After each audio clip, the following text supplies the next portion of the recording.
Sir,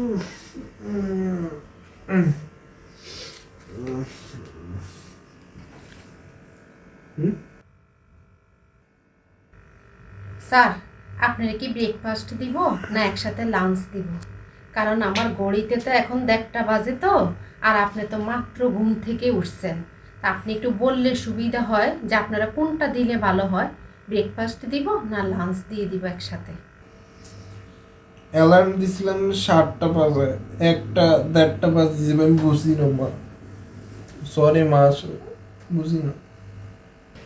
জমিদারের বাচ্চা, জমিদারের বাচ্চা, 1টা বাজে, 1টা বাজে, লাঠি ধরস কি লেগে? 1টা বাজে, 1টা বাজে, 1টা বাজে, তুই কোন জমিদারের বংশের পোলা? হ্যাঁ, তুই যে আমাদের 1টা বাজে আর তুই এখন উঠো, আল্লাহ 30টা দিন তুই এরকম করে উঠোস কে? তোর লেখা পড়া আল্লাহ খোদা তোর কিচ্ছু নাই, তোর কিচ্ছু নাই। হ্যাঁ, তুই এতক্ষণ পর্যন্ত কে ঘুমায়? হ্যাঁ, কে ঘুমায় তখন পর্যন্ত? তুই কোন জমিদারের বংশধর? হ্যাঁ, কোন জমিদারের? তুই কোন তুই কোন জমিদারের বংশধর?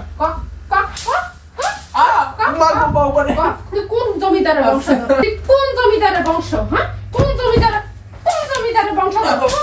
কোন জমিদারের বংশধর? আর উঠবি এত লেট করি? বাজার নাই, গাপ নাই, হলা নাই, লেয়া নাই, আল্লাহ নাই, খোদা নাই, 30টা দিন তুই 1টা 1টা 2টা 2:30টায় উড়স। আর উঠবি এরকম? আর উঠবি? হ্যাঁ, আর উঠবি? যদি উঠছস তো সেদিন তোর একদিন কি আসাই দে। আচ্ছা, যা বুড়া দামলা।